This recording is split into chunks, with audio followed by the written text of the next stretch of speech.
On va traiter la leçon, le mouvement pour les élèves de commun scientifique, la relativité des mouvements, activité.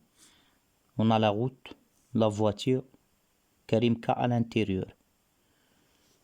Karimka est en mouvement par rapport à la route. Karimka est au repos par rapport à la voiture. Si on choisit la route comme un référentiel, Karimka il est en mouvement. Si on choisit la voiture comme un référentiel, Karimka il est au repos. Alors, le mouvement et le repos, elle dépend des référentiels choisis. Qu'est-ce qu'un référentiel? Le référentiel, c'est un corps choisi pour décrire le mouvement d'un autre corps. Il s'appelle système étudié. Des exemples, on peut utiliser la table comme un référentiel. Une arbre, la terre. Deuxième sous-partie, repère dans l'espace et dans le temps. Si on a un référentiel, on lui associe un repère dans l'espace d'origine O, d'axe X, d'axe Y et d'axe Z, orienté par l'axe X par le vecteur I, l'axe Y par le vecteur G, l'axe Z par le vecteur K. Alors c'est un repère dans l'espace pour mesurer les distances T.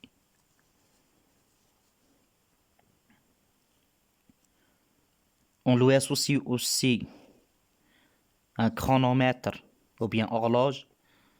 C'est un repère dans le temps pour mesurer les durées delta T.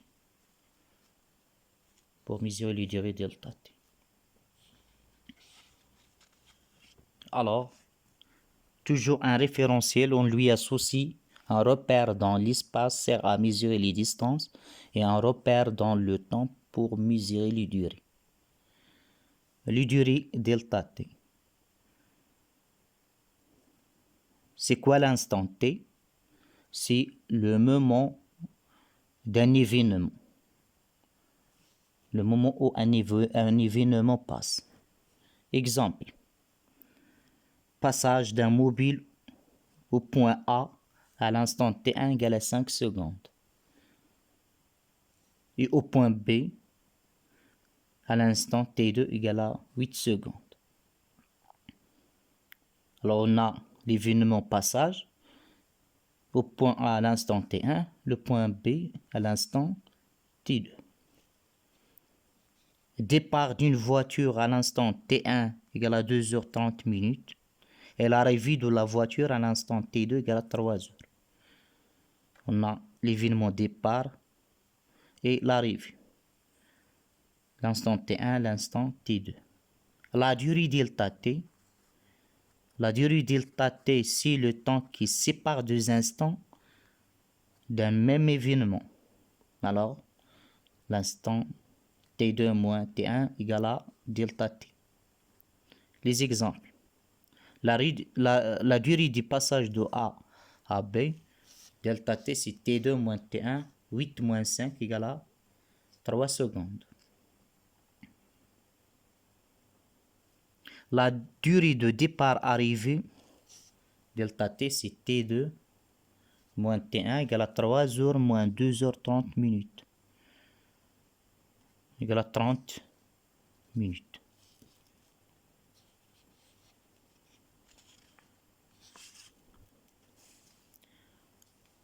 Deuxième partie, la trajectoire. Définition.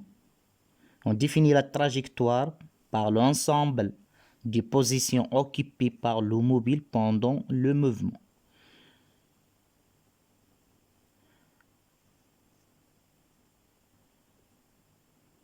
Si les positions occupées par le mobile se trouvent sur une droite, la trajectoire il est rectiligne. On va dire que le mouvement rectiligne. Si la trajectoire est une courbe, trajectoire curviligne. Le mouvement est curviligne. Si la trajectoire est circulaire, mouvement circulaire. Troisième partie, la vitesse d'un mobile et le vecteur vitesse V. La vitesse moyenne. Définition.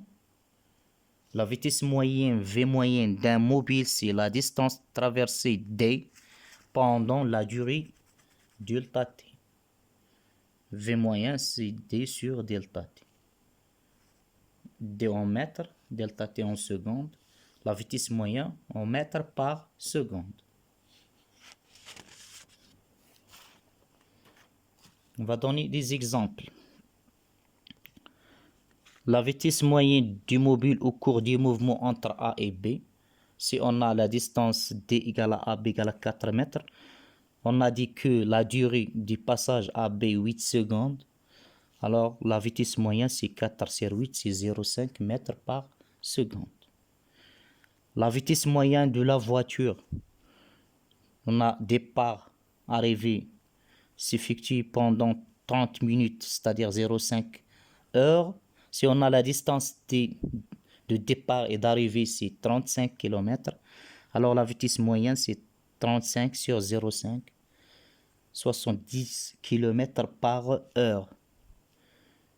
70 sur 3,6 pour trouver la vitesse moyenne en mètres par seconde, c'est 19,4.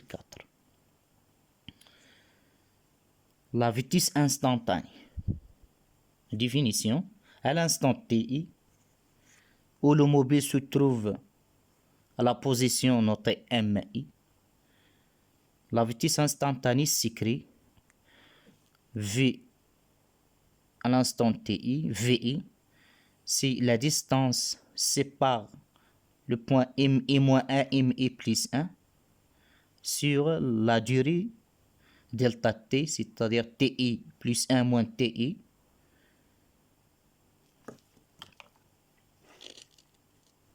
moins TI moins 1. Un exemple, voilà les positions M0, M1, M2, M3 occupées par un mobile M pendant une durée égale taux égale à 50 millisecondes. C'est-à-dire à chaque 50 millisecondes, on a l'enregistrement d'une position MI. Alors on peut calculer la vitesse instantanée à la position M3.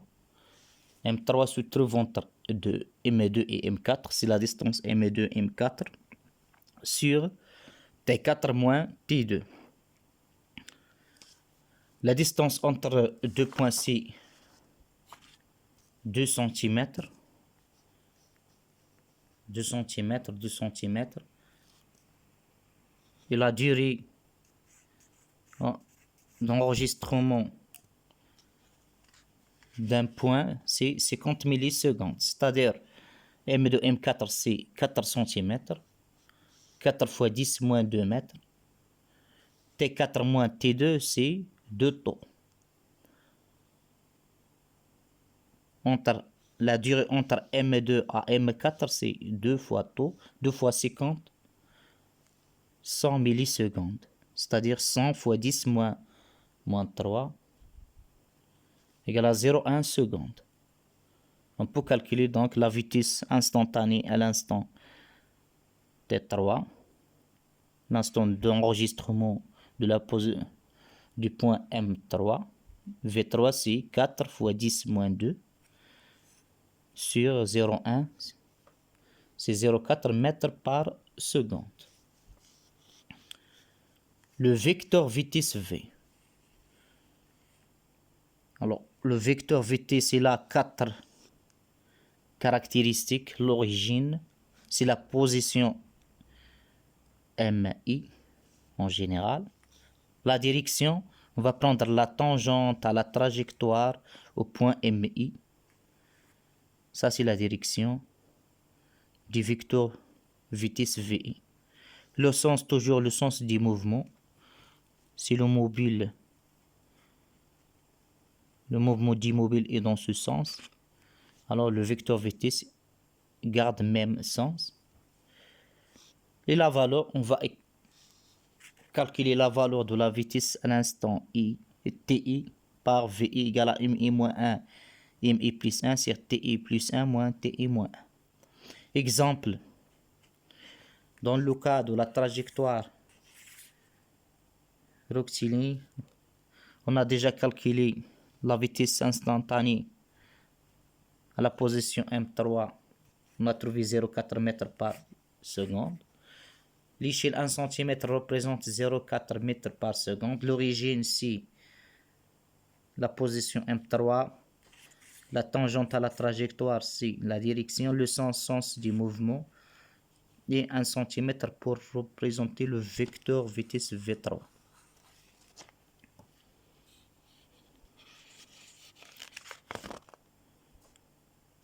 La nature du mouvement.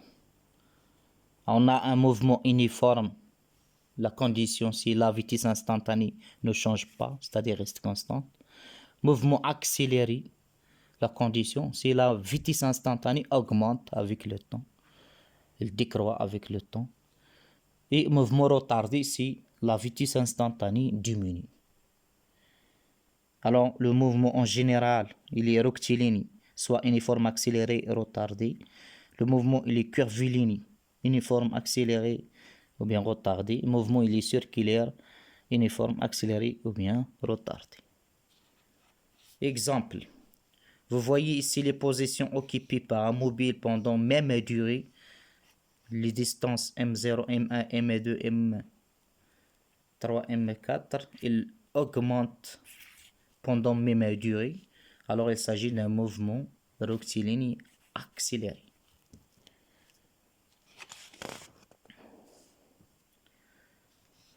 Quatrième paragraphe, l'équation horaire du mouvement rectiligne uniforme.